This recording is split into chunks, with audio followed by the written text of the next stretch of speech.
Exodus chapter 10. Then the Lord said to Moses, "Go to Pharaoh, for I have hardened his heart and the hearts of his officials, so that I may perform these miraculous signs of mine among them, that you may tell your children and grandchildren how I dealt harshly with the Egyptians and how I performed my signs among them, and that you may know that I am the Lord." So Moses and Aaron went to Pharaoh and said to him, "This is what the Lord, the God of the Hebrews, says. How long will you refuse to humble yourself before me? Let my people go, so that they may worship me. If you refuse to let them go, I will bring locusts into your country tomorrow. They will cover the face of the ground so that it cannot be seen. They will devour what little you have left after the hail, including every tree that is growing in your fields. They will fill your houses and those of all your officials and all the Egyptians, something neither your fathers nor your forefathers have ever seen from the day they settled in this land till now." Then Moses turned and left Pharaoh.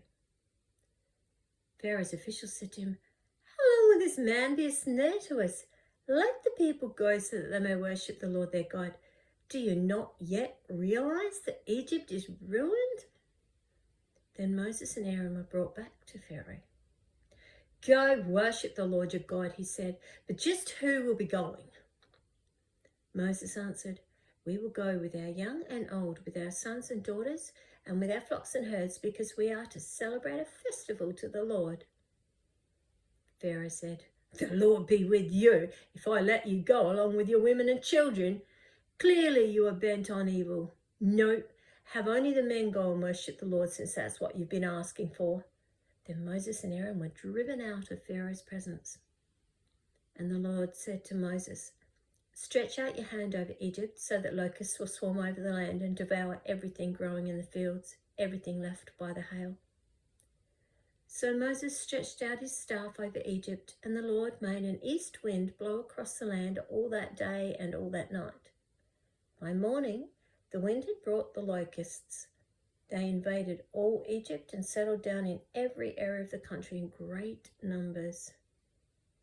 Never before had there been such a plague of locusts, nor will there ever be again. They covered all the ground until it was black. They devoured all that was left after the hail, everything growing in the fields and the fruit on the trees. Nothing green remained on tree or plant in all the land of Egypt. Pharaoh quickly summoned Moses and Aaron and said, "I've sinned against the Lord your God and against you. Now forgive my sin once more and pray to the Lord your God to take this deadly plague away from me." Moses left Pharaoh and prayed to the Lord, and the Lord changed the wind to a very strong west wind, which caught up the locusts and carried them into the Red Sea. Not a locust was left anywhere in Egypt. But the Lord hardened Pharaoh's heart, and he would not let the Israelites go. Then the Lord said to Moses, "Stretch out your hand toward the sky so that darkness will spread over Egypt, darkness that can be felt." So Moses stretched out his hand toward the sky, and total darkness covered all Egypt for 3 days. No one could see anyone else or leave his place for 3 days. Yet all the Israelites had light in the places where they lived. Then Pharaoh summoned Moses and said, "Go, worship the Lord. Even your women and children may go with you. Only leave your flocks and herds behind." But Moses said, "You must allow us to have sacrifices and burnt offerings to present to the Lord our God. Our livestock too must go with us. Not a hoof is to be left behind. We have to use some of them in worshipping the Lord our God, and until we get there, we will not know what we are to use to worship the Lord." But the Lord hardened Pharaoh's heart, and he was not willing to let them go. Pharaoh said to Moses, "Get out of my sight. Make sure you do not appear before me again. The day you see my face, you will die." "Just as you say," Moses replied, "I will never appear before you again."